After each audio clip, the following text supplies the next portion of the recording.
And now, weighing in out of the blue corner, Josh the Punk Thompson. 100%. And on the other mic, he weighs in from the red corner, Big John McCarthy. Well, we are here for a midweek edition of the Weighing In podcast, and I'm actually sitting next to my man, Josh Thompson. We are close because we're working, so we're not at our normal spots, but this is to talk about the fights that are coming up Thursday and Saturday. A little bit of possibly on bets. If you're going to do some bets, we'll go over that stuff. So what's up, baby? It's kind of good to see you in person. Now I can really shut you down by going, are you fucking nuts? It won't really matter because I'm always right. And that's all everyone out here needs to know. Just remember that when we talk betting odds later on. But let's talk about the fights. Thursday night, we got Cris Cyborg, featherweight champion, going against Arlene Blencowe. What do you think? That's about what I thought you thought. You're giving me as much credit as Podcast Dave does. We're going to minimize how much Podcast Dave gets to talk today, which is kind of nice on my end because I'm tired of hearing his ass. But the real story is I did an interview this morning with Arlene Blencowe, and she looks in shape. She also moved her camp to train with Volkanovski. She said he's got a whole crew of fighters that are all around the same weight class as Volk, as well as like a little bit lighter as well. She looks phenomenal. We looked at some of her past fights, did some research on her. I've seen her fight several times, but physically her body looks extremely different. She got a nutritionist. She's been training basically since March for this fight. I got to tell you, I'm going to give her a little bit more of an edge than I was going to give her coming into this fight in this week. And not just because I talked to her, but physically she looks leaner. Everything about her looks like she's ready to fight. And not just that, but I actually went back and watched her Julia Budd fight because even back then I thought it was kind of a close fight. I thought she won. I actually went back again and watched it. I thought she won the fight. I don't even think it was close. I thought it was close, but it wasn't like in the terms of I don't see how they could have went to Julia Budd now that I actually watched the fight. Julia controlled the grappling situations, the clinch situations, really, where the strikes. Arlene was landing really heavy strikes on her. So Arlene was also pushing her around the cage, making her fight. Yeah, forcing her to fight with her back against the fence. Look, you would know more in the judging department because you, like you said, you wrote the rules. But I want people to remember that John wrote the rules. But it comes down to the fact that I don't give her being that much more of a dog that I had her being the dog in this fight. And then knowing that she had a great camp at Volkanovski's place. They've got great coaches there. She actually wasn't just like living out of a hotel. She was staying, with her daughter. Her daughter's at university there. She's around family. She felt like it was home. She's also been able to train with Holly Holm, and she'd be able to pick her brain. That's a big part right there for me. And that was back in March. You take a look at what Holly did. Holly made some mistakes in her fight with Cyborg, but it was a close fight, and she actually did really well with Cyborg in certain situations, and she knows what Cyborg does as far as crushing that space with someone that's a boxer. Now, Holly's a little different. Holly kicks a lot where Arlene really doesn't kick hardly at all. Both coming from a boxing background, both have good hands, but at least Holly can give her some information on, hey, this is what Cris likes doing. When she gets into the clinch, this is what she is good at, and this is what I think you need to do. Just getting someone that's been in there with her is going to give you a different read and a whole lot of confidence in, hey, I'm getting great information here. Yeah, I have to agree with you 100% on that. She just talking with her, I felt like her time when she fought Julia, which I thought she beat, but then her time during that process, she was able to grow, and she's found her way with talking with Holly Holm, training with Holly Holm, being around Jackson Wink, and then not being able to do her camp there for this one, but then also finding people that were near her back in Australia where she could train with Volkanovski, train with the group of people that have made him. Which is a bunch of 145-pound fighters, a bunch of killers that he uses to get himself ready for fights. Yeah. So that's a big advantage that she got there. A lot of 145-pounders, they were men, so they're physically stronger possibly than what she's used to dealing with, so she kind of got that feel. And I got to tell you, like I said a while back when we had the Strikeforce days, I did a commercial with Cris Cyborg, and she is so damn strong. I felt like, okay, I'm going to have to use some strength without her flinging me around, but then it's going to look bad. How's this going to go? And when the whole thing came about, I was like, okay. But sadly, at the time, her husband was the other Cyborg. And I was like, man, I don't want to do too much. I'm going to get fucked up by both of them. But look, let's not take away from the fact that Cris Cyborg is obviously a heavy favorite. And, we talked about doing, some betting odds because we now have someone that would like to pay for us to do betting odds. And we actually enjoyed this conversation because we actually were talking about this for a while. We were actually going to start doing this anyways. And MyBookie came to us and said, hey, let's start talking about betting odds. We'd love to have you guys, sponsor your show. And we're actually very appreciative to this. But this, to me, is one of those fights. I think the odds right now for Blanco is plus 780. So $100 wins you 780. I got to tell you, I like the odds. I mean, I'm not saying she's going to win. That's what you guys need to understand. I'm not saying she's going to win. But if I bet $100 and I can win 780, that's pretty nice bet. I mean, sure, you may lose $100, but the chances are good. Like I said, I got back into all this for this last Kentucky Derby when they just ran it, and I I bet $100 on the dog, and I ended up winning, $1,800. I ended up winning $1,800. It's a good day at the office, but don't count on it like that all the time. I'm not counting on it like that, but I'm saying if I'm going to look at odds and I'm going to look at where I would like to go to spend $100, I would take Arlene Blanco. You look at it, and I look at this fight in a certain fashion. And says Cris has a blueprint. If you go back and you watch when she fights another person that has good stand-up, she does certain things.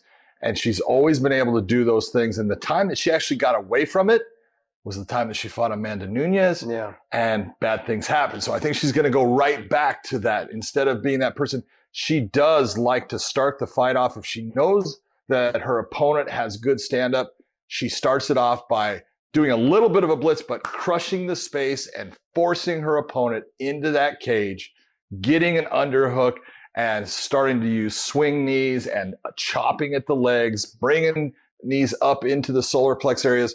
And she just starts to wear you down and get you used to that. And then she'll almost break off, do a blitz, and then come right back to it. And so I see her doing that game plan with Blanco, trying to wear her out for the first couple of rounds, 1-2 rounds, and in the third round really start to open up.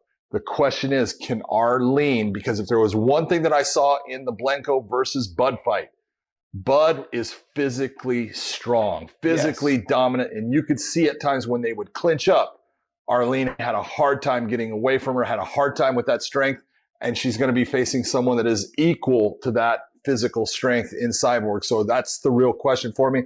I always go with the dogs usually when it comes to betting, but in this one, honestly, I can't do it. I can't say that I think anything can happen in the fight. You can get a cut, you can get a lot of things. But if the fight actually plays out, I think I'm going to have to say Cyborg is going to be my winner. So you're cheap. That's what you're trying to say. I'm very You're cheap. not someone who wants Very to take cheap. chances. I'm just talking the odds. I know you're saying the odds. That's all I'm talking about. Look, I want to remind you guys, if you guys go to mybookie.ag. AG. If you guys go, you can go to .com as well. It'll just revert back to AG as well. But .com. Mybookie.ag is it. .ag is where they prefer you guys go. Hit that spot. Look, if you guys, your first deposit, they will double your deposit with a max of $1,000. So if you put in I gave bad info before. You did give bad info. I was just making some stuff Sounds up like because it was something double. John would do. Yes, it was. So if you put in $1,000, they'll match you up to $1,000. So they give you $2,000. You can start your gambling. You also, the fun part of all of this stuff, and this was one of the things that we had talked about with MyBookie, is that when we wanted to do something, you guys could actually bet on us and where we decided to go with our bets and who got them right and who didn't. So John's basically telling you to bet on Cyborg. Okay, whatever. And I'm telling you for the money. I'm telling you for the money. $100 will get you $780. If you go to MyBookie and so you're saying that's one of your bets? Yeah, pretty much, yeah. Okay, and I'm just saying I wouldn't bet on that fight. And normally I would go with the underdog. I'm just taking a chance. That's all I'm doing. I'm just taking a chance. So you're saying there's a chance? Yes, I am. I'm straight saying that. What else? What are the fights? Patricky Pitbull versus Jaleel Willis. That's a good fight. And that's the one where I will sit here and tell you that's a fight that I will take the dog in because Jaleel Willis is a very good, accomplished wrestler. He's got good wrestling takedowns, really good wrestling defense. He's got good stand-up now. His stand-up has really improved over the last couple of years. He is moving his feet well. He controls distance and range. He does not have the power that Pitbull has, but I believe that Pitbull is like about a minus 420, while Jaleel Willis is somewhere around a plus 350, 355. Dude, that's where I would put my money. I would put it on Jaleel Willis because of the odds in that fight. This goes back to you being a little bit of a homer. No, not a homer. Just being cheap and playing safe. I mean, I like to take a little bit of gambles in here and there. But I will tell you this, is I would probably take that same bet, but I kind of want to go against you. So I probably wouldn't take that bet just because I want to go against you. I just want to go against you. Okay. But the reality of it is that that to me is really a good bet. That's a good bet take that because you have a guy in Willis. He can win that fight. Yeah. Go back to Patricki's last fight in Bellator was Ryan Scope. And in the Ryan Scope fight, you take a look and say, all right, let me see what kind of fighter Ryan Scope is. Well, I'll tell you, Jaleel Willis is a better fighter than Ryan Scope. And so Patricki had problems with Ryan at the end of that fight. Now, he did break his hand. That has a big thing to do with it. But this is a fight where physically you can say matching up, Jaleel's bigger. He's longer. He's got really good stand-up. This can be a tough fight for Patricki. Did you just try to use MMA math? I just want to make sure. That wasn't MMA math. Yeah, Jaleel Willis is better than Ryan Scope, but I think he's going to do. Last I checked, that's kind of how MMA math works. That's not MMA. But I gotta be honest with you. I think it's true. I think it's true. He's got good movement. He's got all the things, but I don't think he's got like you've already said, he doesn't have the punching power. I think to finish Patricki.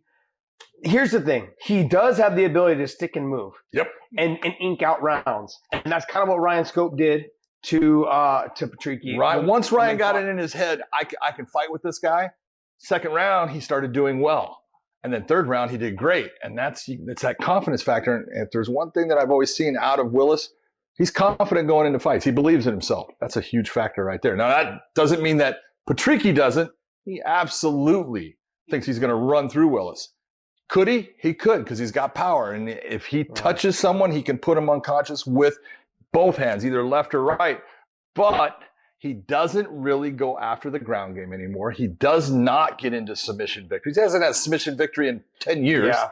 All right, so he wants to stand there and be the boxer for the most part. Every now and then he'll kick. Well, he's got a guy that will stand in there with him, but he's going to have to get past that range because Willis is just longer and bigger. Yeah, I agree with you. So the next fight, though, that we're going to talk about is Leandro Higo versus my boy. Yep. Ricky Bandejas. Yep. Ricky's favored, though. Yes, he is. I would go Leandro Higo. I was going to go Leandro Higo, too, because I feel like Leandro has more ways of winning the fight. Exactly. That's the big difference here.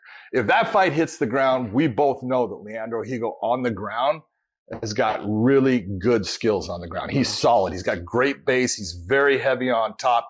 Even from the bottom, he's not the greatest submission guy at the bottom, but he's good and he controls things. It's just when he gets hurt, then no one can do things when their brain's not working right. But he's got a real ground game. Now, Ricky Bandejas in the stand-up, he's long. That's going to give Higo some problems. But on the ground, I don't think that Bandejas matches up with Higo if it becomes a ground battle. So now it's the question of, can Ricky be the one that controls the fight and pushes Higo in this fight into his realm, keeps that distance, picks him apart at a distance, lands the big shot? Because we've seen that Bandejas has power in his hands. He can knock somebody out. He can hurt him with his kicks also. So he can definitely, I can see the reasons why they made him the favorite in this fight. Coming off his last fight against Pettis, made some mistakes, gave too much respect to Sergio Pettis, didn't make it the dogfight that he needed to make it in certain situations when he had the chance. If he does that same thing against Higo, he's going to fall into the same problem. He's got to make his stand inside, and because both guys normally are guys that come together, Higo's always going to come forward. Bandejas has got to use that pressure forward against Higo. Yeah, the issue with Higo is that he sometimes likes to get into that dogfight. And won't get out of it. And he won't get out of it. And then instead of utilizing all of his tools that he can catapult himself into like the rankings, he hasn't been able to do that because he continues to just like stand in front of people, take shots, and throw shots. Dangerous. He gives that Pitbull mentality. But if you go now and you look at the other two Pitbull brothers, what have they done lately? They fought smarter. I'm hoping that he's starting to finally see that fighting smarter is more beneficial. He changed his nickname from Pitbull.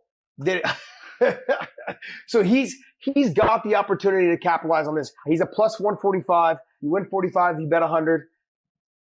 It's not one of those huge bets. No. But Ricky's a minus 170. I mean, I would probably go ahead and bet on that because, like I said, he's got more areas where he can actually win this fight. The one thing is, that Ricky, he's longer, he's faster, quicker. He knows how to use his reach. We saw that with the James Gallagher fight. We've seen that with some of the other guys he's fought. But the one thing that he is he's an anti-grappler. Yeah. So like we saw with Juan Archuleta, got taken down, pops right back up. He's not someone that it's easy for people to hold down. He was a little overwhelmed with the style of what Pettis did when they were on the feet. But that's not what Higo's going to bring. Higo's going to bring that straightforward fight. He's going to try to bring it to him. He's going to be there to hit, and he's going to try to hit back. Yeah, Pettis is you're looking at an angle fighter. You're looking at a guy that comes in, hits, doesn't get hit. He goes linear. Mm-hmm. He comes straight forward, and he attacks you, and you know exactly where he's going to be. So completely different aspect as far as what you're dealing with as far as a defensive fighter in Pettis, who he's offensive, but he's good at his defensive, and he takes angles that create situations where you can't counter him. Higo doesn't do that. And so that's a big problem sometimes for Higo. Yeah, but Ricky is someone that also, when he strikes just coming straight in. He kind of leaves his chin in the air, comes straight forward, but he is faster. He does use his reach. I love his side kick to the face against Gallagher. He's got some good push kicks and side kicks as well. He does throw some spinning stuff. He's got to make sure he doesn't leave himself out of position. The one, like I said, the concern that gets me is if he puts his head and his neck in the wrong position, because I've trained with Higo, I've grappled with Higo myself. Get that guillotine. He's got a good arm and guillotine. He's also got a good hook sweep from the bottom. So he's got that little elevator sweep that he likes to use. Anytime he gets the over-under and he tries to hook sweep you or even go body lock underneath, he'll try to hook sweep you and elevate sweep you there. So I would say if you're going to take a dog bet, that's another good dog bet for you there. At plus 145, you win 145. So good bet on that one as well. What else? If you're looking at, there's a couple of fights that are in that you can go to and say, that's a good fight. I don't know if it's in anything else is for betting. I'm kind of done with that. But I would say the Sadawad and Mandel Nalo fight. Yeah. Mandel Nalo was minus 220. Yeah. I know coming off of a loss. And I know, and here's the thing, is Sadawad, he had a bad year last year. Yeah, he did. Had a bad year, admitted it. But he's still at the training lab, and he's still with Sam Calavita getting his conditioning in. But he also went back to his old coach. So he went back to Millennia's coach, and now he's back. He said he feels like the game has been shaped around what he does best. Look, people have talked about this for the longest time. The knock has always been guys that try to fight the Dwayne Ludwig style, basically that TJ Dillashaw, Dominic Cruz, that style of fight, Juan Archuleta. People that have tried to do it, it's not for everyone. Exactly. It's not for everyone, and it does not fit. Some guys it works for, some guys it just doesn't. It's not. They don't have the flow, and that's what really it is. There's a flow to that style of what Dwayne does because everything is based upon certain counters and how you're going to throw those, combos that you're going to throw and what you're going to do when you're countering and how that offense coming back. Some guys it works great for. Some guys, they're thinking too much. They're not just flowing with the fight. It doesn't work for them the same way. So I think with Syed going back to Millennia is a good thing for him. Romy knows him well. Batiste knows him well. They've been there in his corner. And if you're looking at some of the fights that he made a huge mistake in the Goichi Yamauchi fight. Who doesn't make a mistake? Well, that's sometimes you don't give credit to your opponent in the way that you should in saying, I respect his ground game, but I'm not worried about it. You should worry about that ground game. He's got that style. He's got that ability on the ground. The Brandon Gertz fight was a great fight. It was close. 1 round apiece going into third and so close at the end. It's a loss. Taking on Paul Daly. Well, moving up from 155 pounds, he just was going to, doing the fight. So I take a look and he had some problems in it, but Syed has a powerful right hand and it only takes one shot from him. And if he can just maintain control, not get mad, don't overextend. Nalo is a guy, super technical. He's good everywhere. He's got a great ground game. And if the fight goes to the ground, I think Syed could be in trouble. But in the stand-up, he has the power to make Nalo at least be hesitant, to make Nalo think, I can't do everything I want to do. I got to be careful with this guy because that hurts. I feel that. And so it's a real question of, does he go back to the old Syed of, I'm going to just stalk you down, wait for my opening and launch a 1-2 that he always does? Or is he going to go into trying to do these multiple combos that just aren't part of who he is? Yeah, remember when Travis Brown tried to dance around like TJ Dillashaw and Dominic Cruz, and everyone was making fun of him for a while? I think he tore his knee in that fight. Yeah, so some people it just doesn't work for. No. And I think Sato, he's just figured it out. Like, look, I've taken some L's in the last couple of years, last year, and it's not who I am. And as much as it works for Juan and works for TJ, it's not working for me. It's not who I am. And I think we're going to see a little bit of what he used to do, which is going to kind of, I think, throw Mandel off because he hasn't seen that style from him in a long time. And also, too, I think when a coach and a fighter come back together, as we're going to see with Cris Cyborg and Rafael Cordero, they're going to see there's going to be a little bit of a fire reunited. The chemistry, I think, is going to be on point. Sure, there's some kinks they're going to have to work out during camp and during the fight. But I think the chemistry is already there. They already know what to expect from each other. It's kind of nice to see. So if I'm a dog, and which I am, I'm a betting dog like that, I will take that bet. Yeah, I will take that bet. Nalo coming off of a loss, his first loss of his career, comes from TriStar. He's very impressive, very good. But he's, like I said, he's one of those fighters. He always fights once a year. Yeah, once a year is not enough. And sure, maybe he was having success, but up until his last fight, he'd never gone past the second round. And I want to say he'd never gone past a minute something in the second round. Yeah. So we knew that now he could go into the third round, but we also knew that, he's subject to leg kicks. A lot of the TriStar guys have that wide stance, and they're subject to those calf kicks and those leg kicks. That calf kick now has changed the game. We all have talked about this, and we will continue to talk about it until someone has an answer for it. Yeah, exactly. And I don't even know if there is an answer for it. So there will be. Yeah, there will be eventually. There will be. I think if I'm the dog, I'm going to take those odds because what is it? I'm going to pull them up real quick again. If you're looking at it, you're winning 180 for 100 on it. I think it's good. I would take it. I would take it on that. And I swear, I guess I'm just the betting man because you're a little soft with spending your money. John and I actually have put our own money in of $500. I don't have that much. Come on. I got $500. And I'm going to bet these odds. I'm just putting 100 on. Look, you guys don't have to bet. What, you put 100 on everything? Is that what it is? Yeah, pretty close. I'm pretty much in that area. I mean, I don't have to put 100. I'd say, if at my bookie, you guys can go ahead and put $2, $4, $8, $5. Yeah, anything like that. I think just 100 is a nice round number. So, I'm glad 100 is a nice round number. 100 is a lot. It makes it easier for me to do the math, to be honest. That's all it is. And we all know, if you guys have watched our show, math's not really my strong point. So, and I'm okay with that. So, this is where I'm going to show my true colors. I'm a homer, and we all know that. So one of my close friends, Kyle Kretschmer, Oklahoma State wrestler, he'll be fighting as well. He's on the undercard, but he is 6-0, dominant performances. Not all of them. His last one was good. No, his last one was real good. Last one was good. I'll give him the one before that. So I think the bright lights, though, he's moving up on the prelims. He's doing well. He's one of DC's training partners as well. But who's he fighting? Kemran Lashinov, who is a tough bitch. He is good. Not that Kyle cannot take him down, but he's going to have a hard time taking him down. He does not want to be on his feet with him. I guarantee that.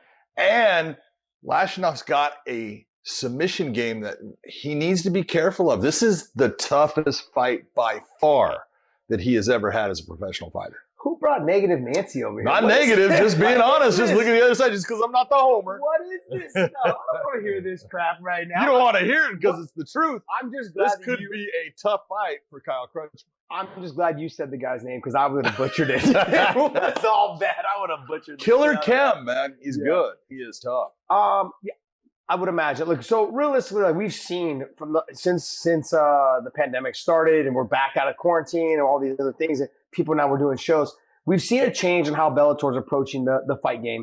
And what we've seen is that once they've realized that there's no crowd, we might as well just let these guys just have at it, put on the best shows we can for TV. And I think the shows have gotten so much better within the last, say, 6 shows? Oh, yeah. We're on our 7th show now. The matchup quality for the most part, especially here at Mohegan Sun, it's been completely competitive, been really good fights. So that's you're looking at with Kretschmer 6-0 now, I believe. Yeah. By far the toughest fight he has. Doesn't mean that he can't win it. He definitely can. He's got that wrestling background, and he is a grinder. He's a tough dude. He doesn't give up. So he is facing a guy in the stand-up that is going to give him fits. Yeah. And on the ground, he needs to be very careful about, because sometimes Kyle puts his hands to the ground, all those things that you do that sometimes just become a habit. You go against the wrong guy, he latches onto that thing, armbar, and there's nothing you can do to get out of it. So it's a tough fight. Yeah, I'm done talking to you.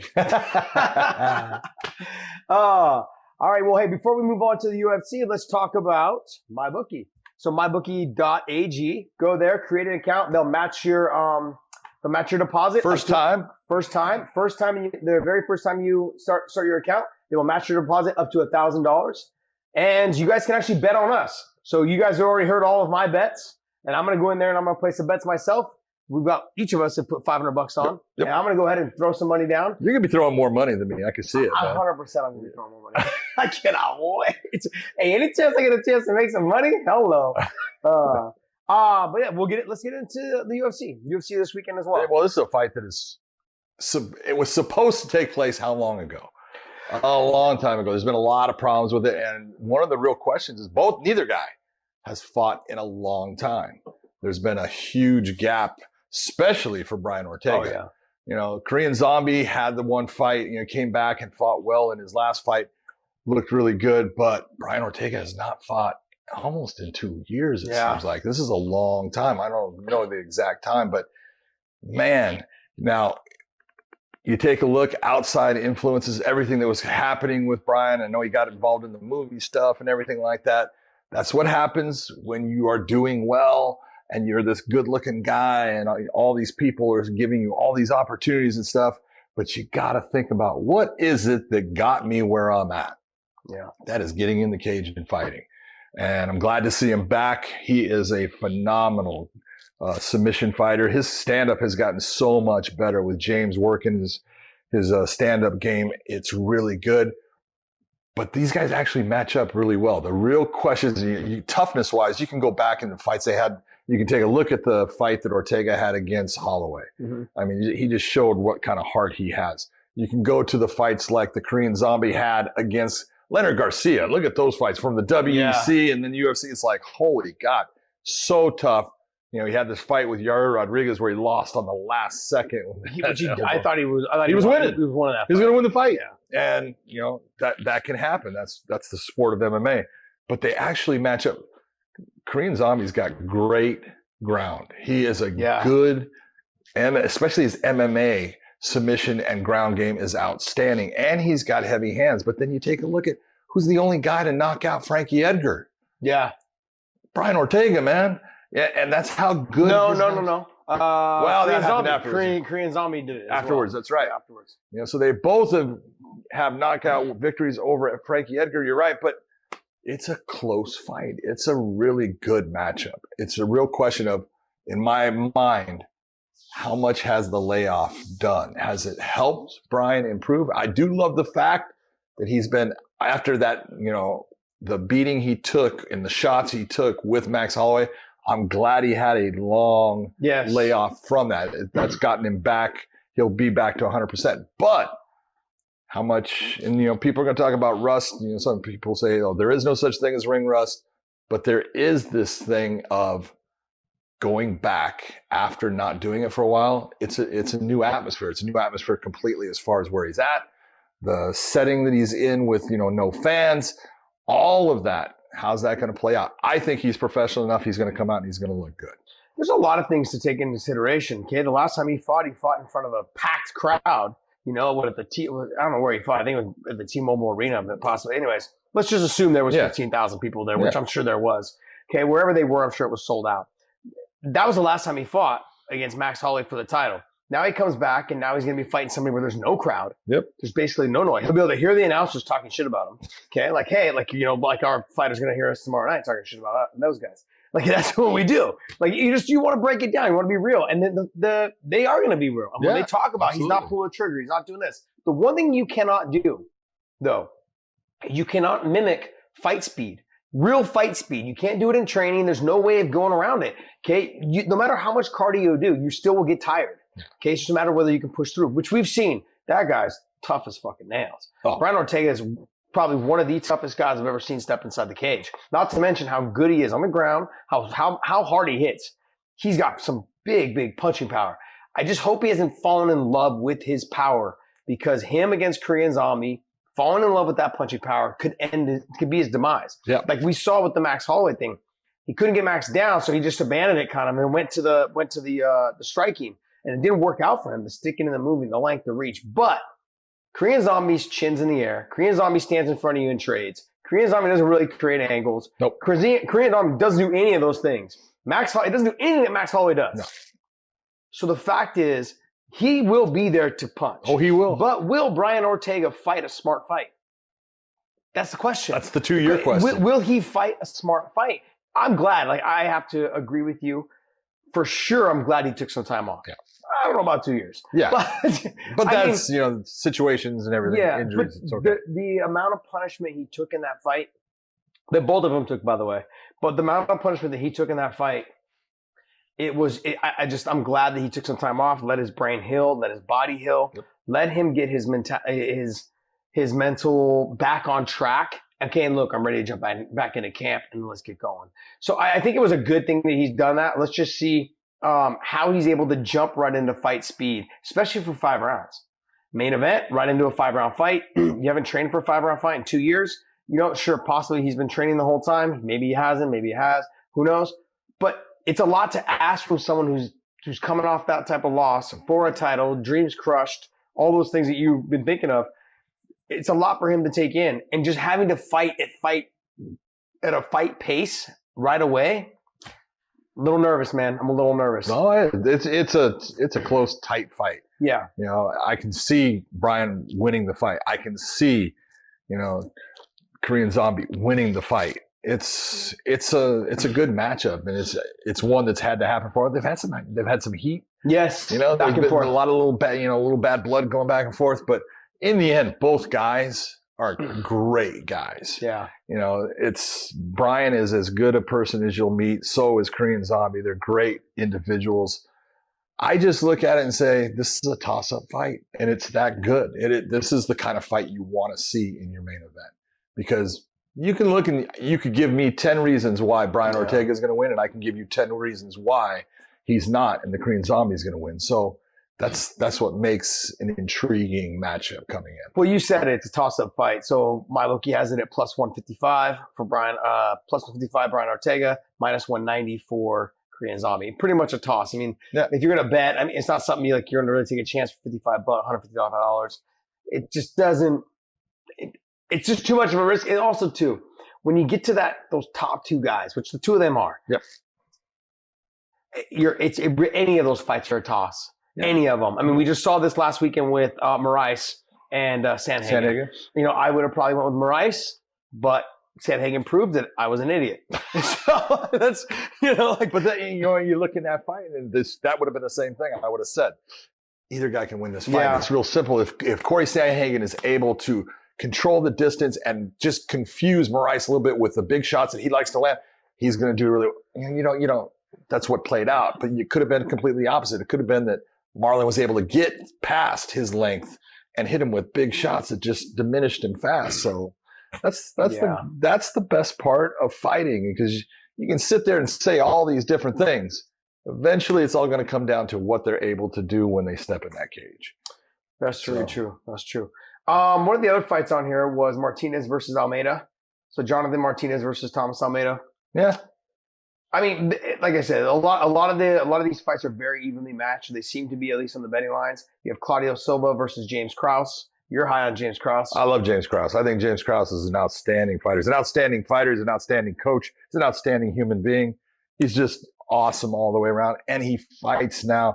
His ground game has gotten so good. He's really technical on the ground now. At one time, he was nothing but a stand-up guy, and now he's so good on the ground. And he fights smart. He always fights to the weakness of his opponent. Doesn't mean he's always going to, came in last minute and took a fight in a different weight class at one time, and you look and you go, that wasn't real smart, but it was, because he needed to fight at that point, and stuff. So, gave a great effort, put on a great show. I think James Krause is the guy that, if you're betting on James, you've always got a really good chance of winning. He's the favorite, so I'm not sure I'd be he's the favorite, but I'm not really sure. The one that I know is not a favorite, and I know him as a fighter. I've done his fights. He's an outstanding submission fighter. You got Nurmagomedov against Striegel. Mm-hmm. Mark Striegel is good. On the ground, he can pull off a lot of different submissions. His leg locks are outstanding. He's got beautiful chokes. The way he sets his choke up, he makes you think he's going for something.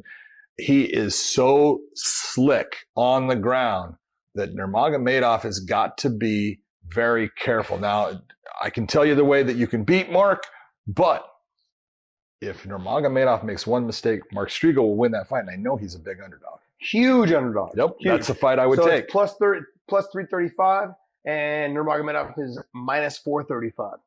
I mean, I hate to. That's just because of the last name. Yes, exactly. Okay, well, just because the guys, Nurmagomedov in Russia is like Smith in the U.S. Wow. I would hate to put that bet. Like, Saad Nurmagomedov. I wouldn't put money. I would be afraid. The last name just means that you're really, really good.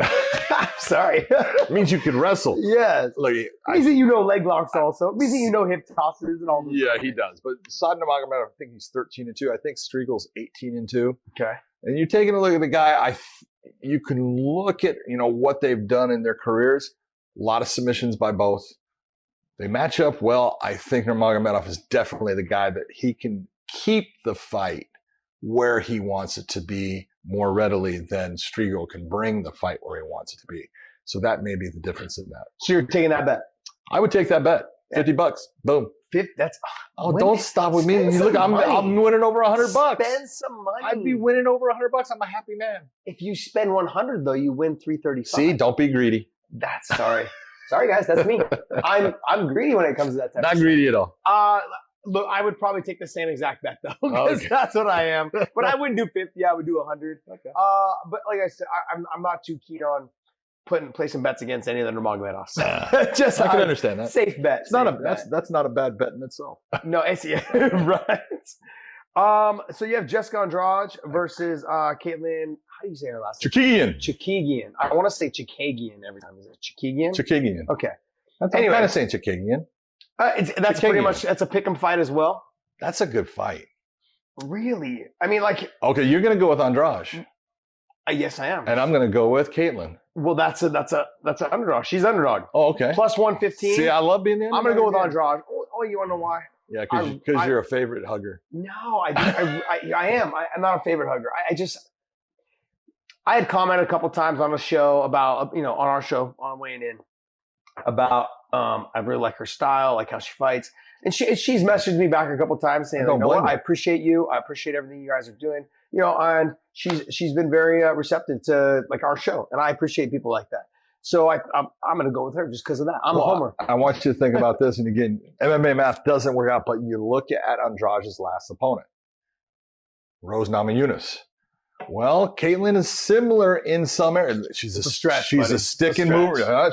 She's a length fighter. She's a stick and mover. She's got a decent ground game. I think Rose's is probably a little bit better, but she's good at controlling the distance. And her timing, when she launches things. Now, it's tough when you got someone that's as aggressive as Jessica is, and Jessica can be that just run through. But I think Jessica kind of learned something from that, fight that she lost her title against Weili Zhang. And you just can't run through everyone. Someone's going to light you up and hurt you when you come in like that. She needs to be very careful with Caitlin because Caitlin's got really good kicks, and she's got kicks that she hides well. Mm-hmm. And I don't care who you are. You get a shin up against your chin, you get a kick to the noggin, it will put anybody out. Jessica is a tough fighter. I love her. I think she's awesome. I just think that matchup style, as the fight goes on, things start to become worse for Andrade. Andrade being strong in the beginning, I think she's got the advantage. As the fight gets a little bit later, I think that if it gets into that stage, that means that Caitlin's doing well. Yeah, I can't compare people to Rose Namajunas. She's just a person of herself. She's got something that I don't know, something about her. Okay, but you look at Rose Namajunas her record's what, 9-4? I think it's 9-4. And and the fact that you know that is incredible. Doesn't matter. It doesn't matter. She's an incredible fighter, but she's fought the very best. If you're looking at it, I mean, she's actually got it better than a 9-4 if you take her exhibition fights off of The Ultimate Fighter. But she's just an awesome fighter, and she fights her game plan so well most of the time. She made the big mistake, holding on to the Kimura grip against Andrade, where she got dropped on her head. That can happen to anybody, but she's progressively just getting better, and she's already the elite level. So I agree with you. She's fun. No, she is, but I can't compare her to Chikagian. Chikagian. It's okay. Okay. So I can't compare her to her only based on the fact that like Rose she uses her reach and her range really well. Chikagian does as well, but I don't think she has the power to make people respect her as much as Rose does. Right, I think you're right. So when you get into that exchange, Jessica Andrade has nothing to fear because she knows that she doesn't have the power to finish. She better watch the kicks. Yeah, that's true. Kicks are the one thing in the knees. And she is taller. You got to look at Chikagian went 5 rounds with someone I think we both agree. Valentina Shevchenko. Look at Shevchenko is phenomenal. You can go 5 rounds with her. You're doing things. She obviously lost that badly, but I think Valentina is still, number one as far as just skill set and well-roundedness. Her stand-up is so clean, so good. I think Chikagian, fought well against her. Obviously, got beat in it, but I take a look. If you can, be in rounds with her and keep going back to the stool for a lot of them, you're fighting pretty well. It doesn't mean that Andrade is easy. She's not. She's a former world champion. She's a great fighter, but I think Caitlin can do well in this fight. All right, so I want to talk about a little bit of the drama going around in the MMA world. Conor McGregor has been officially presented with a contract to fight Dustin Poirier in January. Did he sign it already? Well, as long as it's sometime in 2020. Yeah, no, it's not in 2020. It's January 20th, I think is what they offered him. And he said, look, take it or leave it because that's the closest date we have for events. Okay. What people need to understand is that, sure, they can do shows in December and they can do shows in November. But here's the thing. At the end of November, you have Thanksgiving. Nobody watches. So it's not even worth having a show like even Conor or anybody. It doesn't matter who it is. People give up everything on Thanksgiving. Once they get in with family, once they just forget about things. Especially when you get into that Christmas time, right before Christmas, everyone's shopping, everyone's trying to get things done. Forget about it. TV ratings will drop. They're already bad for a lot of sports. It's not only that, you got to take a look at, I'm not saying they're going to be able to have a crowd in January, but it's possible. It's possible. It's a lot more possible than having one now. And if you're paying Conor McGregor, it sure would help you to have a crowd. Yeah. Because that offsets the pay that you're going to be putting out to the man. So there's a reason why they don't want to put him on. Yeah. And I don't blame them for it. It's a legitimate reason. But let's talk about that fight. That fight's already happened. It has. Yes, you think the same thing's going to happen? Same thing's going to happen. So here's the thing. I love Dustin. Yeah.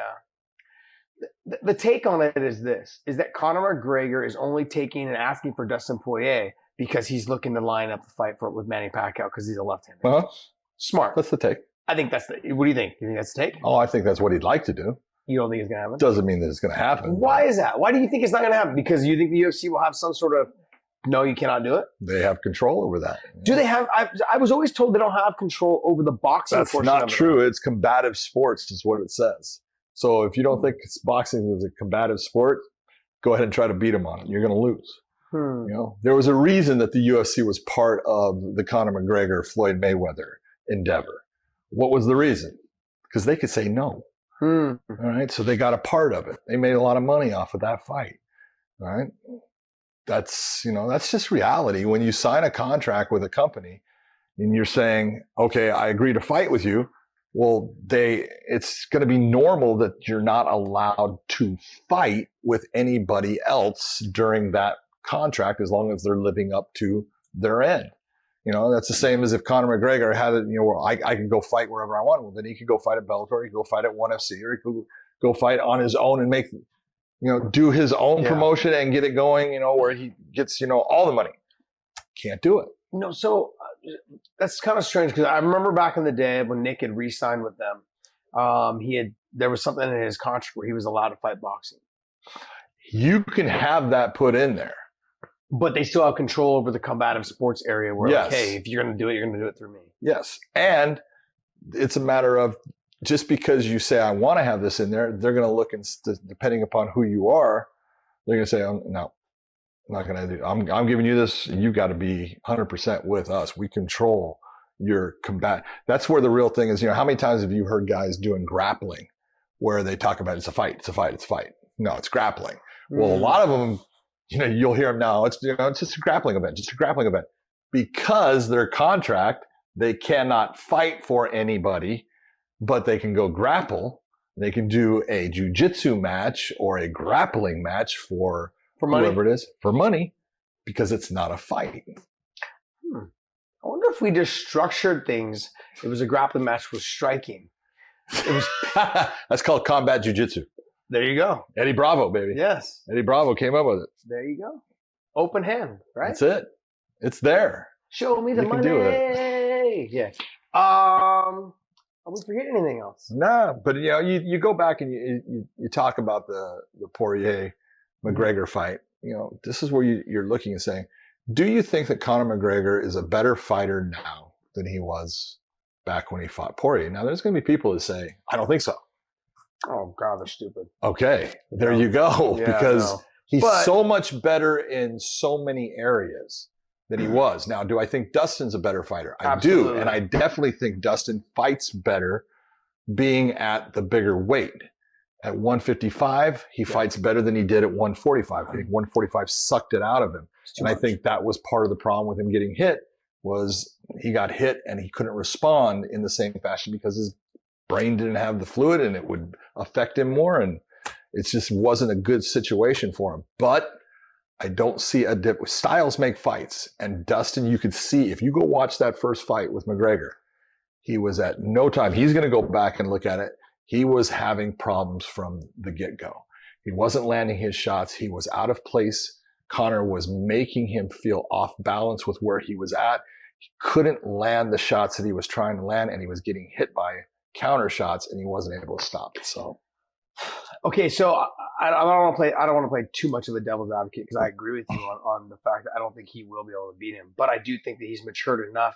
In that fight, he let his emotions get the better of him. No doubt. He was trying to knock him out, trying to get after him, and that just lets him out of position the whole time. Exactly. Dustin Poirier is a different fighter now. He's not going to let those emotions get the better of him. He's a lot smarter in that sense. So I think it will be a lot better contest. I don't think the result would be any different, only based on the fact that Dustin's still very hittable. And we saw that with the Dan Hooker fight. We've seen it with Danny Alvarez. We've seen it with all these other fights. He's very hittable. And the issue is that Conor McGregor has the power to put him out at any time.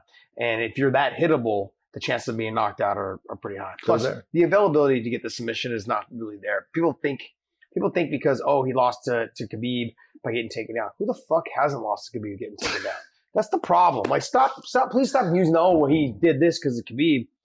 If you guys, I can't say it enough. To see him stuff some of the takedowns that Khabib had done against him, I've been in those transitions. If you go and you watch the first round, that opening takedown sequence, if Conor McGregor did not at a certain point decide, I'm going to start to punch, he was stopping everything that was occurring. And his hands were in the right place, he would have been fine. It was when he started to punch, Khabib started to move, and he was now a step behind instead of being in place to stop what Khabib was doing. And that's fighting. You got to make that choice of when you're going to do something. But he was doing really well in those transitions, and he was giving Khabib fits with his defensive wrestling ability at that time. It just changed when he decided to change the scope of what he was doing. You punch, it can work for you. It can also work against you, and it did. Yeah, in that first round, though, too, as well, his wrist control, his ability to put his back to the fence so he didn't take a whole lot of damage. Sure, his legs were laced, but there was no damage. He always kept his back against the fence. He didn't really take a whole lot of damage in that first round. Yeah. Second round, different story. Well, it started off with a very nice knockdown, basically. Yeah, so second round's different story. But then, and then I think it was the end of the third, right? No, he took the third round off. Third round, McGregor won. Yeah, so that was the round that he took off. But at the end of that second round, because of the drop, when he got dropped, Khabib tried to put him away and finish him. Yeah. And he wasn't able to. Yeah. And it looked like Khabib kind of coasted through the second He third did. round. He took was a close, break. Though. It was still a close He did a round. Robbie Lawler, man. He took a break through the round, man. It's all right. It was still a close round. He's going to have to be careful, though, with Justin Gaethje in taking a round off like that. Because Justin, basically, if you guys have ever watched any type of zombie show, that's exactly what you're going to get with Justin. He's going to just bite down on his mouthpiece. He's going to walk forward, and he's going to keep throwing until someone goes to sleep. How many people have you seen hurt Justin Gaethje? I've seen a couple. Quite a few. Yeah, Michael Johnson did it. Michael Johnson hurt him. Eddie hurt him. You can go back and look. Dustin actually had him going. Right? So the two of them. So you have Justin is awesome. I love the way he fights, and I did his Michael Johnson fight. He was doing the chicken dance. He was doing the chicken leg dance, and afterwards he told me I was never hurt. And you go, okay, my kids lie to me too, but it doesn't make it right. It doesn't, whatever you say, but he's got that mentality. I'm gonna come do what I do. Now the real question is, he's got that low calf kick. Yeah, he lands it really well, but he's definitely going to be thinking going into that fight. Going into the Tony Ferguson fight, I think that Justin basically told himself, he's not going to be able to take me down. He doesn't have the wrestling to take me down. Even if I kick, he can't do it. He can't do anything about it. It might not be the same with Khabib. Yeah. He might be looking and saying, I need to limit that because I need to be careful. I'll still use it, but I'm not going to use it the way it's my norm. Yeah. And that is a super effective tool for him getting in to use his hands. He really chews up a fighter's legs. Yeah. And I think he'll try to do it to a certain degree with Khabib, but he's got to be careful. Because as soon as your leg's coming up in the air, it's got to come back. Yeah. And if the guy can time it the right way, you cannot defend the takedown. Yeah. Because in wrestling, we don't kick our leg up, and then bring it back. Okay, so it's not something, I don't care what, All-American doesn't matter. There's a huge difference between the wrestling that Khabib does and the wrestler that Justin Gaethje once was. He's not that same wrestler now. Not at all. And that's where people make the mistake. They associate, because you were this, you're still there. You're not. No. You're a different person. You're a different athlete. And yes, he can wrestle, but he cannot do things the way he naturally does, normally does, and be successful in stopping Khabib's takedown. Agree with you. Yeah, agree with you. All right, guys. So we're doing a new segment called You Don't Say. We have a special guest on. This is a little added bonus for you guys, for our fans. We want to thank you guys for tuning in. But who is it? We have the great, I want to say Grand Slam champion, 4 titles in 4 major promotions, the one and only Cris Cyborg. All right, we are fortunate enough to have one of the greatest mixed martial artists to have ever stepped into a cage with us. You can tell by all of the hardware behind her. Cris Justino Cyborg, how are you doing there, beautiful? I'm great. I did an amazing camp. I'm excited, for having the next fight. And I'm doing great. Yes, thank you for asking. Well, you say you're doing great in camp, and we saw that you went back and you've been training with an old-time friend, a guy that you started off in Rafael Cadero, just an incredible coach, guy who runs King's MMA. What's it been like going back and training with him? No, back training for him reminded me of the beginner, when I start training. I was 19, and I always joke with Rafael. I was not 19 anymore. I'm not 19 anymore. But, it's very nice to make me young again, remember a lot of things. And it's very nice because I have one girl training there too, Sabina, and she reminds too much me, when I'm training, a lot of guys, she's sparring for all the guys. And it's very nice. Motivate me. And then she is very, very excited training for him and do this fight with him, this camp. What things have you been preparing for this camp that are different from some of the other fights, like from Julia Budd to now for this fight? I know my last camp I did in South Africa too, and I say shout out for them. This epidemic, I'm not allowed to go South Africa. And but I'm blessed doing the camp King's MMA. We train everything, we're working everything. I think the best thing for this fight, I have a lot of tools for finish this fight. I work my grappling, I work my strike, and I just have to be smart and find the perfect time to finish the fight. And I know Arlene Blink is a great boxer. She's 2 times a world champion. But we're going to fight MMA. And I'm prepared for everything, you know. I'm prepared for everything for all the rounds. How is your you working into Bellator? I mean, do you notice anything? Do you notice anything from the Strikeforce days? Because it's Scott Coker and it's a lot of the same team. But are you noticing any differences between the Strikeforce and Bellator, since it's pretty much a lot of the same team?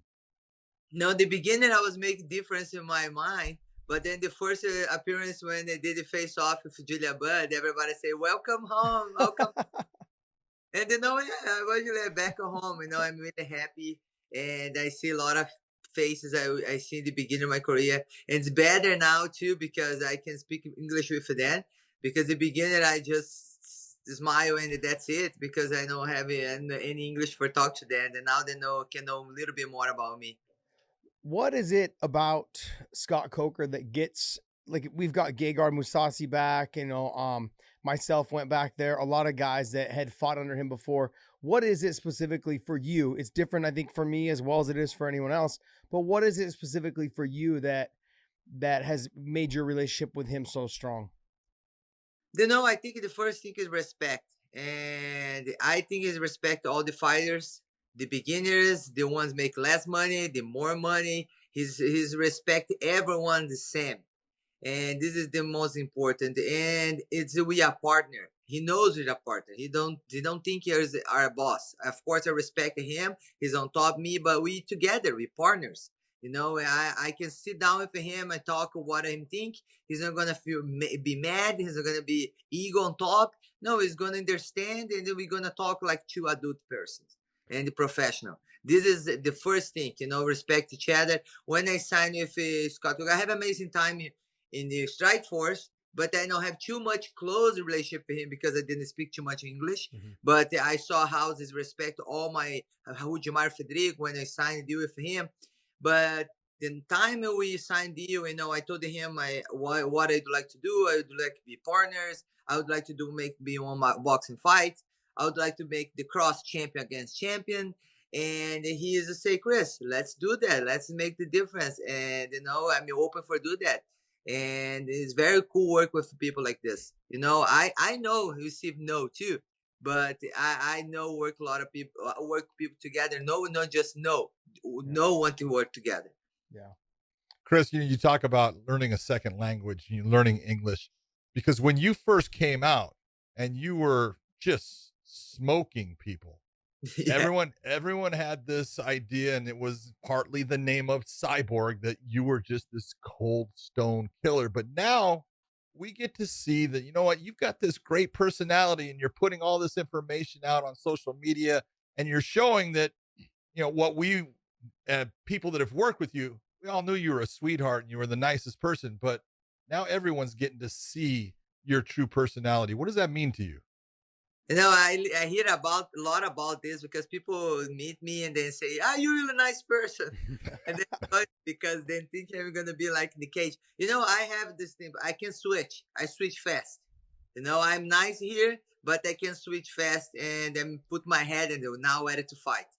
And, you know, it's the beginning. People can know. I don't know. The beginning, I think nice people don't know a little bit more about me. I don't know. But you know, I have this personality. I like to play. I like to, you know, be friendly with everyone.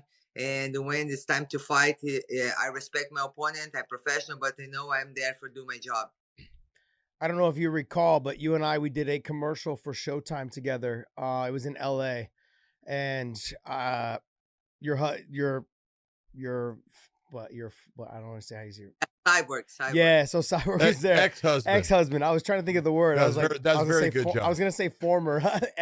Former. Well, he's former. Yeah. Ex-husband, but he was there, and he was just watching off to the side. So I'm like, great. I've got to do the commercial with, but I have him watching. So if anything happens, I'm gonna get beat up by both of them. But yet she was taking it to me. I'm like, hey, we're supposed to be going easy here. We're supposed to be going light. But man, I just remember the first time that you and I had like locked up and we were doing some drills.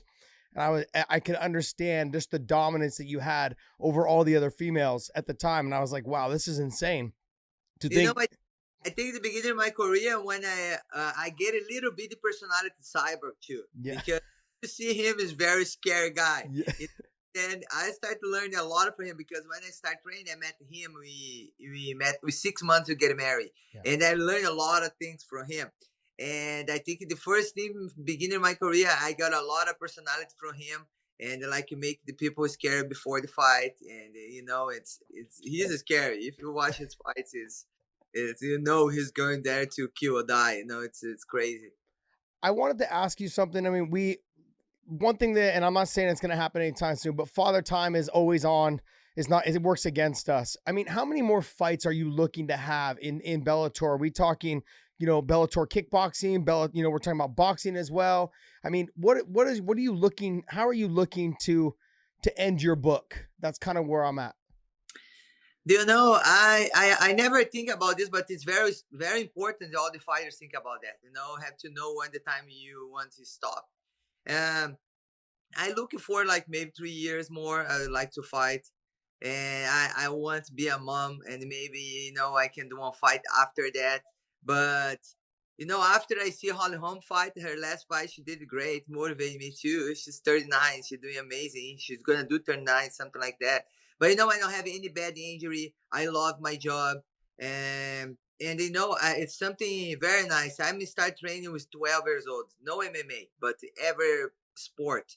And then I build my body, you know, I don't have any bad injury. I never did this surgery in my knee. I never did surgery in my shoulder. I think every prepare I did the beginner of my career, beginner when I'm kid, prepare me now. You know, I have a very healthy body, and just blessed for can continue, you know, can fight more. I don't put the timeline 3 years, but you know, I want to keep fighting. I don't put yet, but probably if I want to have a kid, I'm 35 now and close to 40s, I have to have kids. Well, I'm not so much talking about timeline as much as I'm talking about what exactly more do you want to achieve? You've done everything in the sport.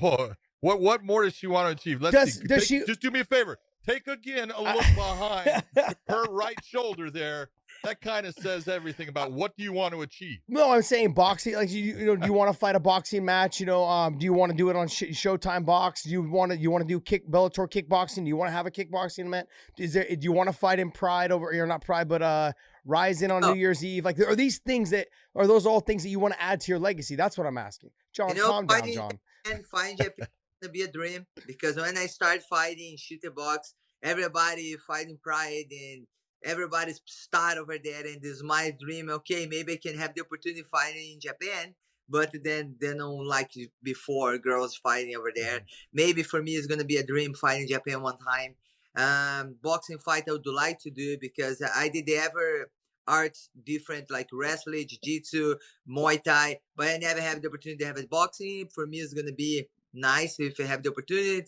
I would like to compete jiu-jitsu brown belt, because I compete all the belts, but the brown belt I just get a fox for training, and no too much for compete. And yes, but you know, and doing more things, you know. But I don't know, belts. I may have a lot of enough belts, but I want to make people's lives continue fighting, continue getting blessed, but bless on others too. You know, doing missionary work and bringing hope for all the families at the house. And for me, it's not just be champion, to hold the title, but I'd like to continue being the people's heart. People stop me and not just know me about my belt, because this is, you know, change the hands every time.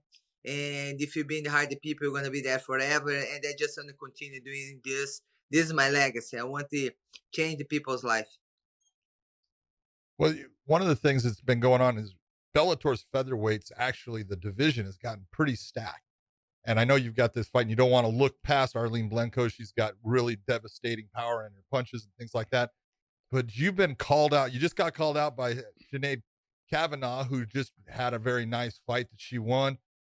We've heard Leslie Smith wants the rematch because she was your first fight in the UFC. And then there's also, just lost it in my head, but Kat Zingano, being a person that has been there on your radar for a while, and now she's in Bellator, just got her first win.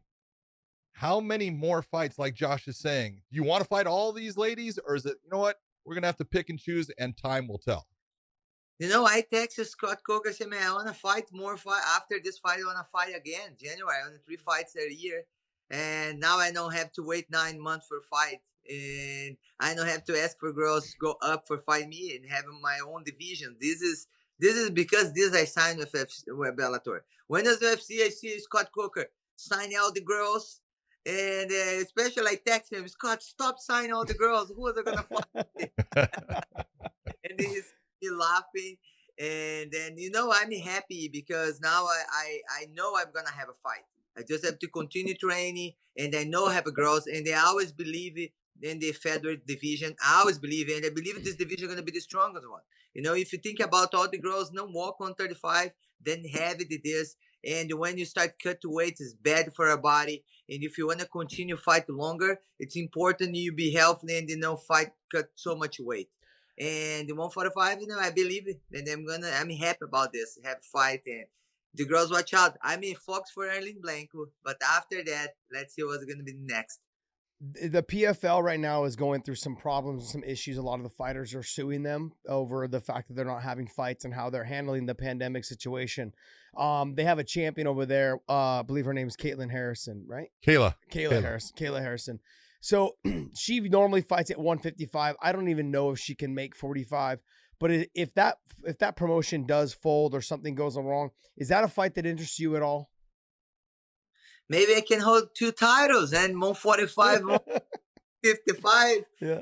For me, it's if you should sign for Bellator and Bellator would like to make 155 pounds, for me it's gonna be the dream because when I'm starting to fight, I never have the 155 pounds, and I know not have a lot of girls there over there too, and the 145. And if she want to fight more, maybe she can think about coming to 145. But I don't know how size she is. I think I never see her in person.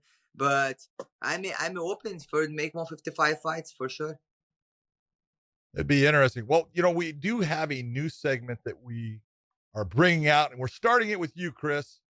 So I got to ask you, we're going to have our segment of You Don't Say. So are you ready for You Don't Say? I'm not sure. That's about the way it's supposed to be.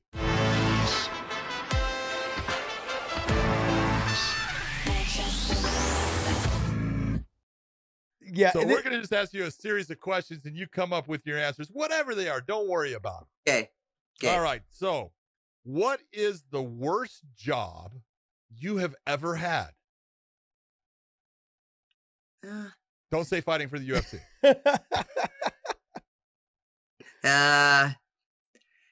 Actually, I didn't work. I'm lucky. I don't work too much. I work on pet shop only when I'm a kid. Well, you got enough pets already. You've got pigs and everything, chickens, and so you're back to the pet shop at home. Yes, I back to pet shop home. I don't have a bad job. I have a good job. No bad jobs. Okay. What was the worst thing you ever got in trouble for as a child? By your parents? I always talk back. When my dad says something, I always talk back. You don't say. I talk back. You don't say. Sound something, and I always have my butt kicked. Always. And then sometimes I want to say, and then I say it. And then, yes. All right, here's the one for you. I don't know if you watched the show, but do you think that Carol Baskin from Tiger King fed her husband to her tigers? Did you understand that? Did you watch? Have you seen the reality show or the TV series called Tiger King? The tiger. I watched a little bit. I don't believe she feed the tiger. I don't believe. You don't believe you don't think she fed their husband to the tiger? Okay. What do you think? Would you feed your husband to a tiger? Maybe. What do you think is the most annoying habit from somebody else? Like you can't be around them because it's an annoying habit. Asking me about fight every time you see me. Yes. This is very annoying. This number one bullshit. Number one. All right, so we're going to sit down and have a pizza. What toppings do you put on the Cris Cyborg pizza special? First, I don't like pizza. Whoa. That hurt the heart right there. I don't like pizza. You don't like American pizza? pizza. American pizza is the worst. How did that happen? You don't like American pizza? No, I don't like. Actually, I don't like pizza, but American pizza, if I eat maybe. I live in America 10 years. If I eat pizza 5 times, is a lot. All right, what's your favorite food then? I like sushi. I like rice. I like Thai food. I like more rice than pasta. Got it. I like Thai food. Okay, So cats or dogs, and why? For me, both. I have to choose. Yes. Okay, dog. Got a dog. Dog? Why? Because I hear about if you die in your house and the cat stay 5 days, they eat you. It's true. Just telling you, seen it. It's true. I don't know if nasty. it's true, but I have 2 cats at the house. I hope this will happen. I never heard that. That's true. Oh, trust me. Oh Yeah. man, It's not. They don't eat. They eat parts of you though, and they start to nibble. All right. So you are traveling. We'll say for Bellator, you're just going to do a guest appearance, and you're traveling on a Friday. When is it that you pack for that travel? For the fight, my bag of No fight. No You're fight. just going to go someplace. You're just going to go. We'll say watch the fight. So you're traveling on Friday. When is it that you pack? One day before. One day. Yeah. Before. One day. Okay. Easy. All right. If you were stuck in the wilderness by yourself with no cell phone service, what are the 2 items you would think you would need the most? One knife, a fire. A knife and a fire? Yeah. Okay, so like a lighter? A knife and fire. A knife. Yeah. Lighter. Yeah. Lighter. That way she can kill you and cook you. Cook for me survive.